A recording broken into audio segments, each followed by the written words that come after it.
1 week. The World Cup kicks off in 1 week. And South Africa's national team, the team playing the opening match, was stranded at its own airport because their visas weren't ready. Not tourists, not fans who forgot to check a box on the form. The national football team. Government backed, charter flight waiting, and they couldn't board. And that's not even the worst thing that's happened in the last 7 days. The Democratic Republic of Congo, first World Cup appearance in 52 years, had their warm-up match banned by a Spanish mayor. Iran is running its entire pre-tournament camp out of Mexico because nobody knows if their staff can actually get into the United States. Look, we've done a video on the money side of this. The subpoenas, the ticket scams, the billion-dollar invoice Canada's stuck holding. And you can find it in the links below. But what's happened since then? Well, it's not a money story anymore. It's an incompetence story. The biggest sporting event in human history is about to kick off on American soil, and they won't even let the teams into the country. So let's go through this because every one of these failures tells you the same thing just from a different angle. Let's start with South Africa. Bafana, opening match against Mexico, June 11th. They were scheduled to fly out of Johannesburg on a Sunday morning. They had a chartered flight. There were federation officials. They had government attention. The sports minister herself was involved. And they didn't leave. Over 20 players and staff couldn't board because their visas hadn't been processed. The sports minister went public and called it what it was: embarrassing and grossly unfair. The U.S. Embassy in Johannesburg had to work through the weekend, going beyond their normal call of duty just to get the paperwork through. They finally departed on Monday, a full day late. Now, you might think a day. What's a day? Well, here's what a day is in World Cup terms. They're training in Pachuca, Mexico, at 2,300 meters above sea level. Altitude adaptation takes a minimum 10 days. That 1 day of visa chaos, that's 1 day of lung capacity they didn't get back. Think about it. If a multi-million-dollar national team with government backing, a charter flight, an emergency committee, and a cabinet minister calling in favors can get stranded at an airport over paperwork, what chance does a family from Durban have? None, Dave. That's the answer. Ordinary fans don't have sports ministers helping them out. They don't have embassies working over the weekends. All regular people have is a visa portal and a hope and a prayer. And that's the design problem here. The system isn't struggling because of one-off bad luck. It's struggling because nobody built it to handle the volume. The United States is hosting 78 of 104 World Cup matches, and the visa infrastructure treats every applicant like a potential problem instead of an inviting guest. Which brings us to the Democratic Republic of Congo. This is the one that I've got to say, it really got to me. Yeah. The Congo is back in the World Cup for the first time since 1974. 52 years. When they last qualified, the country was called Zaire. That's how long it's been. This should be one of the great human stories of the tournament. A nation that's been through decades of war, instability, hardship, finally getting a moment on the world stage. Instead, they're being treated like a walking biohazard. Yes, there's an Ebola outbreak in eastern Congo in Ituri province, but that is 1,800 kilometers from the capital of Kinshasa. None of the 26 players called up were anywhere near the affected zone, and all 26 play for European clubs. They were already in Europe when the outbreak was declared. Now this is ridiculous. Yeah, but it didn't matter, did it? No. The White House task force for the World Cup, run by Andrew Giuliani, Rudy Giuliani's son, because, apparently that's who we put in charge of global public health now, told ESPN that they needed to maintain the integrity of their bubble for 21 days before they could enter the U.S. So the team relocated its entire pre-tournament camp from Kinshasa to Belgium.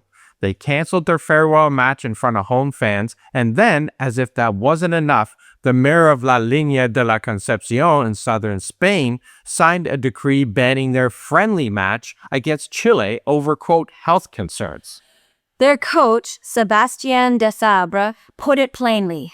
We're having a perfectly normal training camp. All the players come from Europe. But it didn't matter. The label was already attached. Congo equals Ebola equals risk. End of calculation. And look, nobody's saying ignore public health here. Ebola is real. It kills.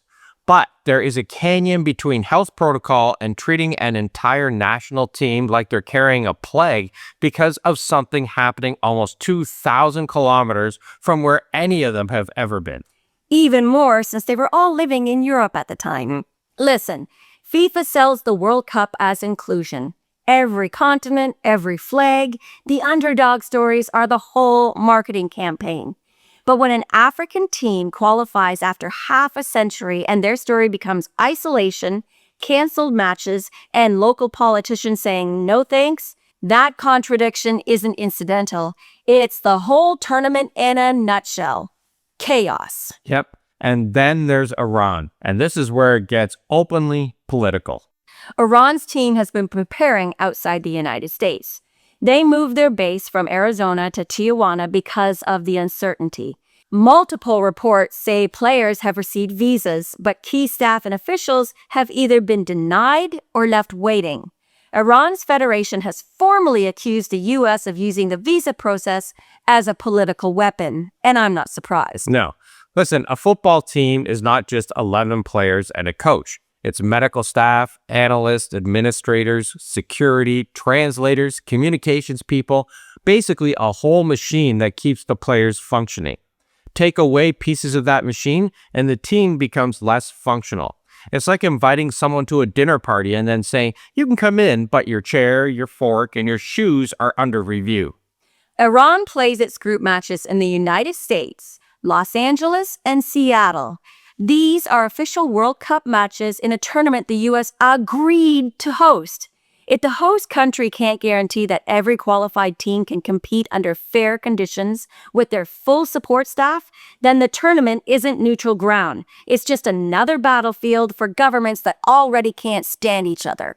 And this is the Trump factor in full bloom. Impossible to ignore, impossible to separate from the story. The United States is not just another host country right now. It's a country where immigration has become political theater. Fans know it. Teams know it. People who would normally travel for a World Cup are now asking themselves questions that have nothing to do with football. Will I get through customs? Will my social media get checked? Will my passport make me a target? Heck, will I spend thousands of dollars on tickets and hotels only to get turned around at the border? Yeah, and that fear, it damages everything before anything happens. It changes behavior. Families, they stay home, and fans choose Mexico or Canada instead. Or some people just decide the hassle isn't worth it and watch it from their couch, or even better yet, a local bar. And the numbers, it backs it up. International tourism to the U.S. fell 6.5% in 2025. Hotels across host cities are describing bookings as a non-event. FIFA canceled its own hotel room blocks because demand it never materialized. And then, in all this chaos, you know what? A ranking dropped. The best World Cup host city for 2026. Number 1? Vancouver! Yes. And hey, Toronto came third. And that tells you a lot. The world looked at the chaos unfolding south of the border, and they looked at Canada and said, hey, those guys actually know what they're doing, and they are actually a welcoming country. Yep. Vancouver has the scenery, the transit, the hotels, the walkability, the food, the mountain backdrop, you name it. And BC Place is right downtown. So a fan can land in YVR, take the SkyTrain, walk to the stadium, eat well, and actually enjoy the tournament without feeling like they've accidentally walked into an immigration hearing.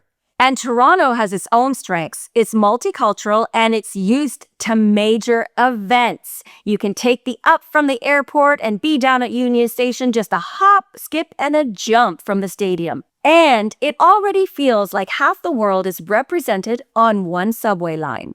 For a World Cup, that matters. Yeah, and here's the thing. Canada understands that better than people give us credit for. And the World Cup, for all the chaos, for all the billions, for all the FIFA ridiculousness, is giving Canada a 3-week audition to show the world what competent hosting looks like when a country is not trying to turn every visitor into a political statement. So let's pull back to the full picture for a second. South Africa, they show us the paperwork problem.